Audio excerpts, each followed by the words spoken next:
ಇಲ್ಲಿ ಇರುವಂತದ್ದು ಕೂತ್ ಆಯ್ತು ನೀವು ಕೂತ್ಕೊಳ್ಳಿ ಈಗ ಸಡನ್ ಆಗಿ ನಿಮ್ದೊಂದು ಇಲ್ಲಿ ಡಿಸ್ಪ್ಯೂಟ್ ಇರುವಂತದ್ದು ಕಾಯ್ದೆ ಅಧಿಕಾರಿಗಳು ಜಿಲ್ಲಾಧಿಕಾರಿಗಳು ನೋಟಿಸ್ ಕೊಟ್ಕೊಂಡು ಹೋಗಿದ್ದಾರೆ. ಆಯ್ತು, ಇದಕ್ಕೆ ಮೇಜರ್ ಕಾರಣ ರೆಡ್ಡಿ ಅವರೇ, ಯಾರಿಗೆ ನೀವು ಹಿರಿಯ ಸದಸ್ಯರು, ನಾನು ಒಬ್ಬ ಹಿರಿಯ ಸದಸ್ಯಪ್ಪ. ನಾನು ಯಾವಾಗಲೂ ಇದ್ದಕ್ಕಿದ್ದಾಗೆ ಅವ್ರ ಗಂಟ್ಲಿಗೆ ಬಾಯಿ ಹಾಕಲ್ಲ. ಸರಿ ಕೇಳಿ, ಇಲ್ಲಿ ಇರುವಂತಹದ್ದು ಕಾಯ್ದೆ ಪ್ರಶ್ನೆ. ಅದ್ರ ಪ್ರಕಾರ ಅಧಿಕಾರಿಗಳು ನೋಟಿಸ್ ಕೊಟ್ಟಿದ್ದಾರೆ. ನೋಟಿಸ್ ಕೊಡ್ಲಿಕ್ಕೆ ಕಾರಣ ಏನಾಯ್ತು ಅಂತೇಳಿ ನಮ್ಮ ವಕ್ಫ್ ಮಿನಿಸ್ಟರ್ ಹೋಗಿ ರಿವ್ಯೂ ಮಾಡಿದ್ರು. ವಕ್ಫ್ ಆಸ್ತಿಗಳನ್ನ ಇದನ್ನ ಹಾಕಿ ಅಂತೇಳಿ, ಖಾತೆ ಹಾಕಿಸಿ ಅಂತೇಳಿ ಅದಾಲತ್ತು ಮಾಡಿದ್ರು. ಅದಕ್ಕೆ ಗಡಿಬಿಡಿಯಾಗಿ ಎಲ್ಲ ಅಧಿಕಾರಿಗಳು ಅದನ್ನು ತೆಗೆದು ನೋಡಿದ್ರು, ಹಾಕ್ತಾ ಹೋದ್ರು. ಈಗ ಬಂದಿರತಕ್ಕಂಥದ್ದು ಅನೇಕ ರೈತರ ಜಮೀನುಗಳಿಗೆ ವಕ್ಫ್ ಅಂತ ಬಂದಿದೆ, ದೇವಸ್ಥಾನಗಳಿಗೆ ಬಂದಿದೆ. ಅವರ ನಿಜವಾದ ವಕ್ಫ್ ಆಸ್ತಿ ಅವರು ಮಾನ್ಯ ಮಂತ್ರಿಗಳು ಹೇಳಿದ್ರು. ಯಾರ್ಯಾರೋ ನಮ್ಮ ದೇವಸ್ಥಾನಗಳಿಗೂ ಕೂಡ ಉಂಬಳಿ ಕೊಟ್ಟಿದ್ದಾರೆ. ದೇವಸ್ಥಾನಗಳು ಚೆನ್ನಾಗಿ ನಡೀಲಿ ಅಂತೇಳಿ ಹೇಳಿ, ಎಜುಕೇಷನ್ ಸೊಸೈಟಿಗಳು ಚೆನ್ನಾಗಿ ನಡೀಲಿ ಅಂತೇಳಿ ಹೇಳಿ ದಾನ ಕೊಟ್ಟಿದ್ದಾರೆ. ಅದನ್ನೆಲ್ಲ ನಾವು ಮಾಡಿದ್ವಲ್ಲ, ಇದನ್ನ ಉಳುವನೆ ಹೊಲದೊಡೆ ಆಕ್ಟ್ ತಂದು ದಿನ ಬೆಳಗಾಗದ್ರೊಳಗೆ ಹಂಚಿದ್ವಿ. ತೊಂದರೆ ಇಲ್ಲ, ಯಾರೂ ಡಿಸ್ಪ್ಯೂಟ್ ಮಾಡಲೇ ಇಲ್ಲ. ಇದು ಕೂಡ ಅವಾಗ ಹಂಚಬೇಕಾಗಿತ್ತು. ಅಥವಾ ಅವ್ರಿಗೆ ಹೇಗೆ ಭೂಮಿ ಬಂತು, ಹೇಗೆ ವಕ್ಫ್ ಅಂತೇಳಿ ಹೇಳಿ ಒಬ್ಬನ ಪಾಣಿನಲ್ಲಿ ಕಾನೂನು ನಂಬರ್ 9ರಲ್ಲಿ 11ರಲ್ಲಿ ಸೇರಿಸಲಾಯಿತು. ಇದನ್ನ ಚರ್ಚೆ ಮಾಡಲಿಕ್ಕೆ ಆಗ್ತಾ ಇಲ್ಲ. ಆಕ್ಟ್ ಏನ್ ಹೇಳುತ್ತೆ, ಒಂದ್ಸರಿ ವಕ್ಫ್ ಅಂತ ಬಂದ್ರೆ ಆಲ್ವೇಸ್ ವಕ್ಫ್, ಅದು ಕ್ವಶನ್ ಮಾಡೋಂಗಿಲ್ಲ. ಕ್ವಶನ್ ಮಾಡೋದನ್ನ ಮೊನ್ನೆ ಕೂಡ ನಮ್ಮ ನಾಯಕರು ಹೇಳಿದ್ರು, ವಕ್ಫ್ ಟ್ರಿಬ್ಯುನಲ್ಗೆ ಹೋಗ್ಬೇಕು, ಅದು ಮಾಡ್ಲಿಕ್ಕೆ ಆಗೋದಿಲ್ಲ ಅಂತೇಳಿ ಹೇಳಿ ಒಂದು ಕಾಯ್ದೆ ಎಲ್ಲವೂ ಇದಾವೆ. ಈ ಕಾಯ್ದೆಗಳ ಆಧಾರದ ಮೇಲೆ ಅವರು ಕೊಟ್ಟಿದ್ದಾರೆ. ಇದು ಇವತ್ತು ಗೊಂದಲಕ್ಕೆ ಕಾರಣ ಆಗಿದೆ. ಇಡೀ ರಾಜ್ಯದಲ್ಲಿ ಮಾತ್ರ ಅಲ್ಲ, ರಾಷ್ಟ್ರದಲ್ಲೂ ಆಗಿದೆ. ಅವರೊಂದು ಮಾತು ಹೇಳಿದ್ರು, ದಯವಿಟ್ಟು ಸಾರಿ, ನಾನು ಅದನ್ನ ಅದಕ್ಕೆ ಹೇಳ್ತಾ ಇದ್ದೀನಿ. ಯಾವುದೇ ಮಸೀದಿಯನ್ನ ಕೆಡವಿ, ಬಹುಶಃ ಈ ಭೂಮಿ ಮೇಲೆ ಒಂದೂ ಮಂದಿರ ಆಗಲಿಲ್ಲ, ಒಂದು ಮಂದಿರ ಆಗಲಿಲ್ಲ. ಆದ್ರೆ ಮಂದಿರವನ್ನ ಕೆಡವಿ ಮಸೀದಿ ಆಗಿದ್ದಾವೆ. ಅದನ್ನು ಈಗಾಗಲೇ ತನಿಖೆಗಳಾಗ್ತಾ ಇದ್ದಾವೆ. ನಾವೆಲ್ಲರೂ ಕೂಡ, ಅದು ನಿಮ್ಮ ಕಾಲದಲ್ಲಿ ಆಗಲ್ಲ, ನಮ್ಮ ಕಾಲದಲ್ಲೂ ಆಗಿದ್ದಲ್ಲ. ಯಾವುದೋ ಕಾಲದಲ್ಲಿ ಮೊಘಲ್ ದಾಳಿ ಆಯ್ತು, ಅವ್ರು ಬಂದವರು ಅದು ಮಾಡ್ಕೊಂಡು ಹೋಗ್ತಾರೆ. ಆದ್ರೆ ಇವತ್ತು ನೀವು ಈ ತರ ಮಾತಾಡ್ಬೇಕಾದ್ರೆ ಮಾನ್ಯ ಮುಖ್ಯಮಂತ್ರಿಗಳು ಇದರಲ್ಲಿ ಪ್ರವೇಶ ಮಾಡಬೇಕು. ಈ ಗೆಜೆಟ್ ಅನ್ನ ವಾಪಸ್ ತಗೊಳ್ಲಿಕ್ಕೆ ಆಗ್ತದ? ಈ ಖಾತೆ ಕಾಲಂ ನಂಬರ್ 9ರಲ್ಲಿ ಇರ್ತಕ್ಕಂಥ ಖಾತೆಯನ್ನ ರದ್ದು ಮಾಡ್ಲಿಕ್ಕೆ ಆಗ್ತದ? ಇದು ನಿಜವಾದಂತ ರಿಲೀಫ್ ಕೊಡುತ್ತೆ. ಗೆಜೆಟ್ ನೋಟಿಫಿಕೇಶನ್ ವಿಡ್ರಾ ಮಾಡಬೇಕು, ಅಥವಾ ಒಂದು ಕಾಯ್ದೆನೇ ಇಲ್ಲಿ ತಂದು ಅದನ್ನ ಕ್ಲೋಸ್ ಮಾಡಲಿಕ್ಕೆ ವ್ಯವಸ್ಥಿತವಾದಂತ ಒಂದು ಪ್ರಯತ್ನ ಮಾಡೋದಕ್ಕೆ ವಿನ ತಾವು ಹೇಳ್ದಂಗೆ ಬಾಯಿ ಮಾತಿನಲ್ಲಿ ಹೇಳಿದ್ರೆ ನಾಳೆ ಅಧಿಕಾರಿಗಳು ನೋಟಿಸ್ ವಾಪಸ್ ತಗೊಳ್ತಾರೆ. ಪಾಣಿ ಕಾಲಂನಲ್ಲಿ ಹೊಡೆದಾಕು ಅಂದ್ರೆ ಹೊಡೆದಾಕ್ತಾರೆ, ಆದರೆ ಖಾತೆ ಕಾಲಂನಲ್ಲಿ ಉಳ್ಕೊಂಡೇ ಇರ್ತದೆ. ಆ 9ನೇ ನಂಬರ್ ಕಾಲಂನಲ್ಲಿ ಪಾಣಿ ಒಳಗೆ ಉಳ್ಕೊಂಡಿರ್ತದೆ. ಆ ದೇವಸ್ಥಾನದಲ್ಲಿ ವಕ್ಫ್ ಅಂತ ಉಳ್ಕೊಂಡಿರ್ತದೆ. ಅದು ಯಾವಾಗಲೂ ಕೂಡ ನಮ್ಮ ಇಡೀ ಸಮುದಾಯವನ್ನ ಒಡೆದಾಗ್ತದೆ ಆ ಕಾಯ್ದೆ. ಅದನ್ನು ತಪ್ಪಿಸಿ ನಾವೆಲ್ಲ ಶಾಂತಿಯುತವಾಗಿ ಇರಬೇಕು ಅಂತ ಹೇಳಿದ್ರೆ, ಈಗ ಇದನ್ನು ಪರ್ಮನೆಂಟ್ ಏನಾದ್ರು ವ್ಯವಸ್ಥೆ ತಾವು ಮಾಡಿ ತಮ್ಮ ಕಾಲದಲ್ಲಿ ದಯವಿಟ್ಟು ಈ ಕೆಲಸ ಮಾಡಬೇಕು ಅಂತ ನಾನು ವಿನಂತಿ. ಅಧ್ಯಕ್ಷ ಒಂದೊಂದು ನಿಮಿಷ ಅಧ್ಯಕ್ಷ, ಉತ್ತರ ಬರಲಿ ಅಲ್ಲಲ್ಲ, ಉತ್ತರ ಬರಲಿ. ಈಗ ಸಮಸ್ಯೆ ಅಶ್ವತ್ಥಾನಂದ್ ಎಂ.ಬಿ. ಪಾಟೀಲ್ ಉತ್ತರ ಬರಲಿ. ಅಶ್ವತ್ಥಾನಂದ್ ಅಲ್ಲ ಅಧ್ಯಕ್ಷ, ನಾವೇನು ಬಿಜಾಪುರ ಡಿಸ್ಟ್ರಿಕ್ಟ್ ಏನು ಮಾಡಿದ್ದೀವಿ ಮೊನ್ನೆ ಅಧ್ಯಕ್ಷರೇ ಎಂ.ಬಿ. ಪಾಟೀಲ್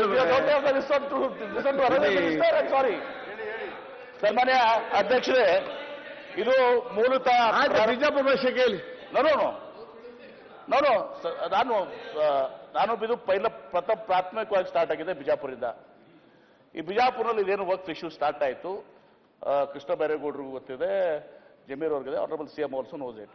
ನಾವು ಇದೇನು ಮಾಡಿದ್ದೀವಿ, ಬಿಜಾಪುರದಲ್ಲಿ we have formed task force committee, DC ನೇತೃತ್ವ ಒಂದು ಟಾಸ್ಕ್ ಫೋರ್ಸ್ ಕಮಿಟಿ, ಆಮೇಲೆ ತಾಲೂಕಾದಲ್ಲೂ ಕೂಡ ತಹಶೀಲ್ದಾರ್ AC ಮತ್ತು ತಹಶೀಲ್ದಾರ್ ಟಾಸ್ಕ್ ಫೋರ್ಸ್ ಕಮಿಟಿ ಮಾಡಿ, ಈಗೇನು 1973-74 ಗೆಜೆಟ್ ಇದೆಯಲ್ಲ, ಈ ಗೆಜೆಟ್ಗಿಂತ ಮೊದಲು 25-30 ಇಯರ್ಸ್ ಏನ್ ಸ್ಟೇಟಸ್ ಇದೆ, ಅದು ಸರ್ಕಾರಿ ಜಮೀನಾಗಿತ್ತ, ರೈತರದಾಗಿತ್ತ, ವಕ್ಫ್ದಾಗಿತ್ತ, ದೇವಸ್ಥಾನದಾಗಿತ್ತ, ಶಾಲೆದಾಗಿತ್ತ, ಅದನ್ನು ವೆರಿಫೈ ಮಾಡಿ they will prepare a list and submitted for further action.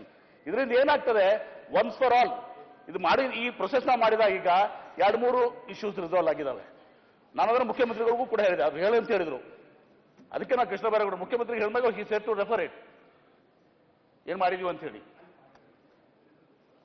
ಹೀಗಾಗಿ ಅಲ್ಲಿ ಇದೊಂದು ಪರ್ಮನೆಂಟ್ ಸೊಲ್ಯೂಷನ್ ಆಗ್ತದೆ. This model DCs task force committee ಮಾಡಿ, ಅಲ್ಲಿ ತಾಲೂಕಾ ಟಾಸ್ಕ್ ಫೋರ್ಸ್ ಕಮಿಟಿ ಮಾಡಿ, ಅದೆಲ್ಲಾನು 1973 ಮುಂಚಿತವಾಗಿ ಲ್ಯಾಂಡ್ ರೆಕಾರ್ಡ್ ತೆಗೆದ್ರೆ ಅಲ್ಲೆಲ್ಲಾನು ಸಿಗ್ತದೆ. ಅದು ವಕ್ಫ್ ಇದ್ರೆ ವಕ್ಫ್ ಇರ್ತದೆ, ದೇವಸ್ಥಾನ ಇದ್ರೆ ದೇವಸ್ಥಾನ ಇರ್ತದೆ, ಕೆಲವು ಕಡೆ ಕಂದಾಯ ಇದ್ರೆ ಸರ್ಕಾರ ಅಂತ ಇರ್ತದೆ. You will come to know the status of the land what it is. ಇದನ್ನು ನಾನು ಹೇಳಬೇಕಾಗಿತ್ತು. ಓಕೆ ಸರ್ ಸರ್ ಸರ್ ಅಧ್ಯಕ್ಷರೇ,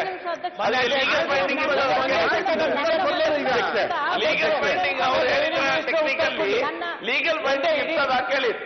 ಈಗ ಮತ್ತೆ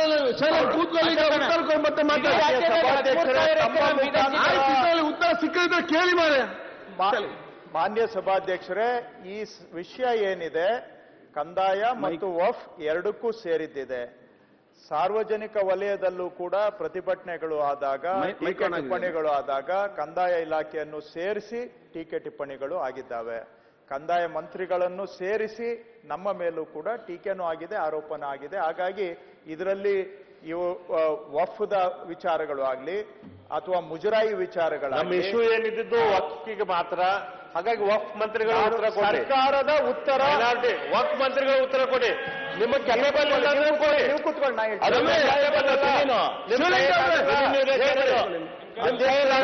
government is giving the reply. ಅಲ್ಲ, ಗವರ್ಮೆಂಟ್ ಆಗಲಿಲ್ಲ, ವಕ್ಫ್ ಮಂತ್ರಿಗಳಿಗೆ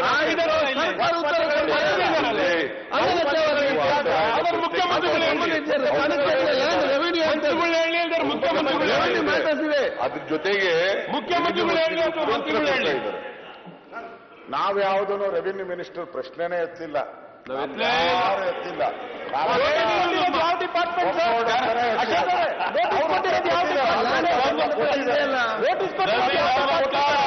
ಅವ್ರದ್ದೇನು ಪಾತ್ರ ಇಲ್ಲ ಸರ್ ಇದರಲ್ಲಿ. ನೀವು ಈಗ ತಹಸೀಲ್ದಾರ್ ಮಾಡಬೇಕು ಅಂತ ಸರ್ಕಾರ ಅಂತಂದ್ರೆ ನೀವು ಹೋಗುದಿಲ್ಲ, ಮತ್ತೆ ನಿಮ್ಮನ್ನು ಸರಿಪಡಿಸಬೇಕು. ವಿರೋಧ ಪಕ್ಷದವರೆಲ್ಲ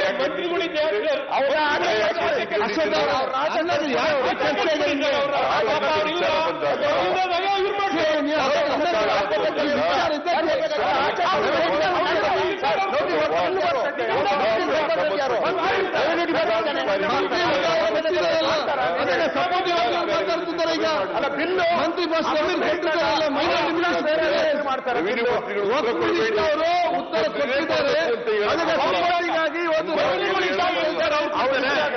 ಕೊಟ್ಟಿದ್ದಾರೆ.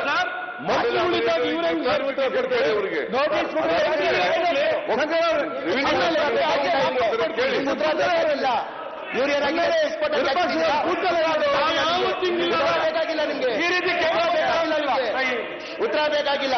ಮಾನ್ಯ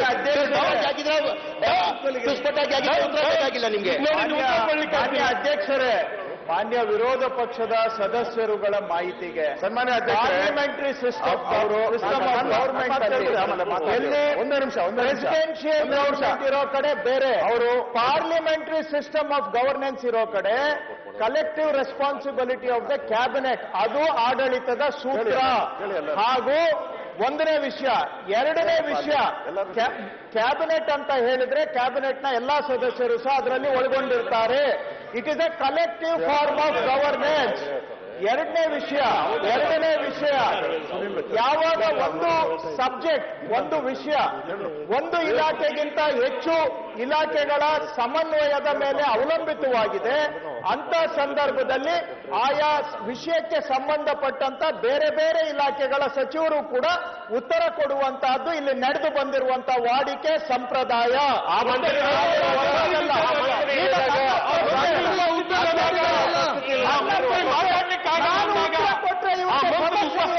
ಕೊಡ್ಬೋದು. ಸರ್ಕಾರ ಎತ್ತಿರ ಪ್ರಶ್ನೆಗೆ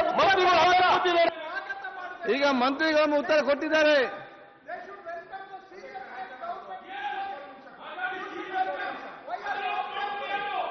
ಅವರು ನಿಲ್ಲಿಸಿ.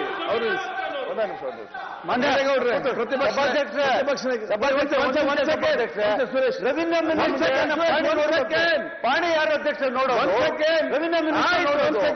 ನಮ್ಗೆ ಕೃಷ್ಣ ಬೈರೇಗೌಡರು ಉತ್ತರ ಕೊಡಕ್ಕೆ ನಮ್ದೇನು ಅಭ್ಯಂತರ ಇಲ್ಲ. ಓಕೆ, ಸರ್ಕಾರದ ನಿಯಮಗಳು ಏನು ನಾನು ನೋಡಿರೋ ಪ್ರಕಾರ ಅವರು 2-3 ಬಾರಿ ಮಂತ್ರಿ ಆಗಿದ್ದಾರೆ, ನಾನು 5-6 ಬಾರಿ ಮಂತ್ರಿ ಆಗಿದ್ದೀನಿ. ಇಲ್ಲಿ ಬಹಳಷ್ಟು ಬಿಲ್ಗಳನ್ನ ನಾವೆಲ್ಲರೂ ಮಂಡನೆ ಮಾಡಿದ್ದೀವಿ. ನಾನು ಮಾಡಿದ್ದೀನಿ, ಎಲ್ಲರೂ ಮಾಡಿದ್ದಾರೆ.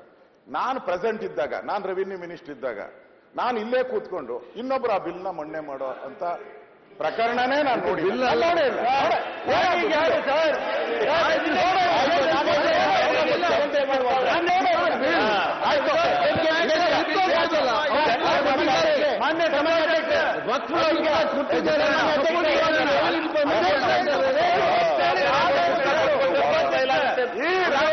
ಸಂಸದೀಯ ಒಬ್ರು ಇರ್ತಾರೆ, ಆ ಹೆಡ್ ಮಾಸ್ಟ್ರು ಕೊಡ್ಬೇಕು. ಸಮರ್ಪಕವಾಗಿಲ್ಲ ಅಂದ್ರೆ ನೀವು ಕೊಡ್ಬೇಕು, ಹೆಡ್ ಮಾಸ್ಟ್ರು ಕೊಡ್ಬೇಕು. ಅದು ಪದ್ಧತಿ. ಈಗ ಯಾರ್ಯಾರೋ ಎಲ್ಲ ಕೊಡಕ್ ಹೋಗ್ತಾ ಇದ್ದಾರೆ, ಸಂತೆ ಆಗೋದು ಅಧ್ಯಕ್ಷರೇ. ಈಗ ನೋಡಿ, ಮಂತ್ರಿ ಆಗಿದ್ದವರು ಮುನಿಯಪ್ಪನವರು ಉತ್ತರ ನಾವು ಸಪೋರ್ಟಿಂಗ್ ಆಗಿ ಉತ್ತರ ಕೊಡ್ಲೇ ಇಲ್ವಾ ಬೇರೆ ಮಂತ್ರಿ ಇದ್ದಾಗ? ನೋಡಿ, ನೀವು ಮಂತ್ರಿ ಆಗಿದ್ರೆ ನಾವು ಮಧ್ಯ ಮಾತಾಡಿದ್ದಾರೆ, ಕೊಡ್ತಾ ಇಲ್ಲ ಯಾರು. ಮಧ್ಯ ಮಾತಾಡಿದ್ದಾರೆ, ಇಷ್ಟು ಬಹಳ ಜನ ಮಾತಾಡಿದ್ದಾರೆ, ಉತ್ತರ ಕೊಡ್ತಾ ಇಲ್ಲ.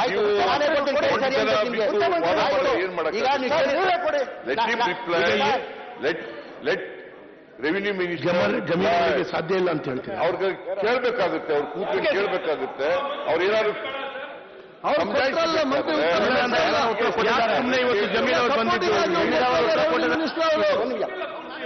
ಪೂರ್ತಿ ಕೊಟ್ಟಿದ್ದಾರಲ್ಲ. ಅಶೋಕ್ ಸರ್, ನಾನೇ ಉತ್ತರ ಇಲ್ಲ. ಈಗ ಒಂದ್ ನಿಮಿಷ ಕೂತ್ಕೊಳ್ಳಪ್ಪ ಅಶೋಕ್ ಸರ್. ಈಗ ನೀವು ಕೇಳಿದ್ದಕ್ಕೆಲ್ಲ ನಾನು ಉತ್ತರ ಕೊಟ್ಟಿದ್ದೀನಿ.